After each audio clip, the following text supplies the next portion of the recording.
Brilliance Audio presents Absinthe by Guido Eekhaut, performed by George Newbern. He is a truly insufferable man who only wants to impose his own opinion and isn't going to listen to what other members of the team have to contribute. He ignores his superiors as much as he ignores their orders. He doesn't take them seriously. All this leads to conflicts. His methods are unconventional at best and border on illegal at times. And his opinion of women, well, I won't go into that topic.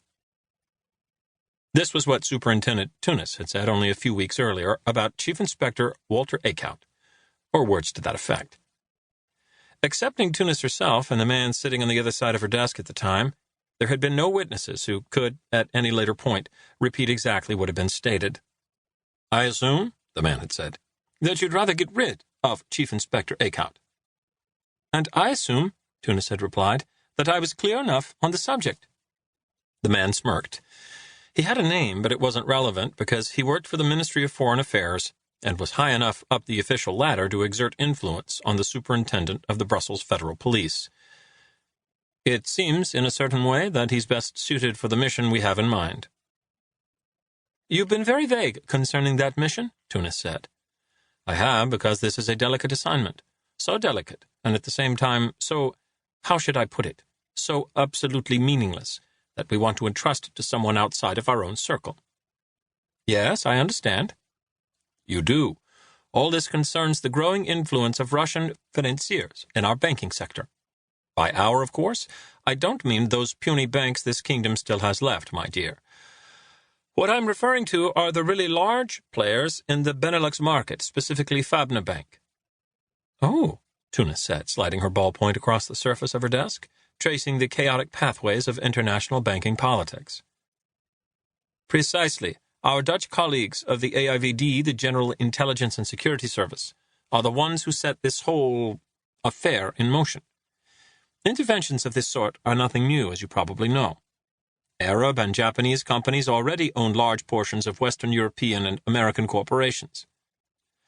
But that's legitimate financing, white money, as you might say. The Russians, however, well, let's say there's much reason for concern, deep concern. Matters didn't usually get out of hand in the past, but that's changed. You saw the papers. We learned that one single financier in particular is about to acquire around 5% of Fabna, and he's coming to Amsterdam soon. The AIVD wants to keep an eye on him and the whole operation. They're asking for our assistance, since Fabna is a Dutch-Belgian company, and they're playing the whole thing by the book.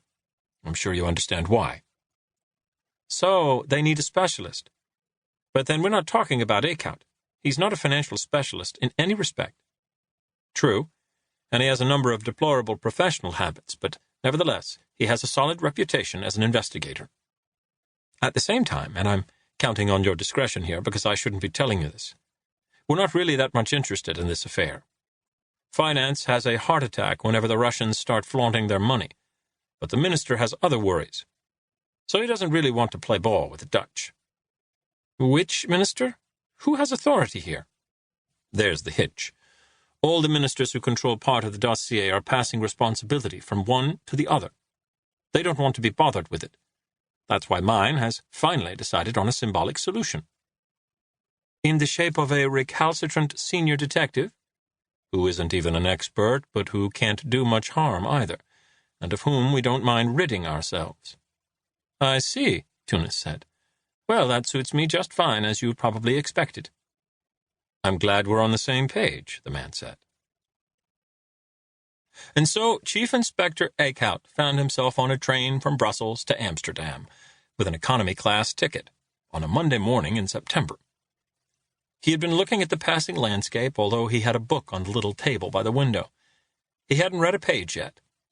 The train had just passed Roosendaal, and the landscape, the Netherlands now and no longer Belgium, became even more flat and wet. It had stopped raining for a while, but it had been raining for 3 straight days. Ditches and streams were swollen. The Netherlands, laboriously reclaimed from the water. But for how much longer? If the ocean levels were really on the rise, all of this might soon become sea again, and the Dutch would be in trouble. They should have built their dikes a bit higher, Eekhaut thought. That's what they're good at, building dikes. Soon they'll live on an inverted island,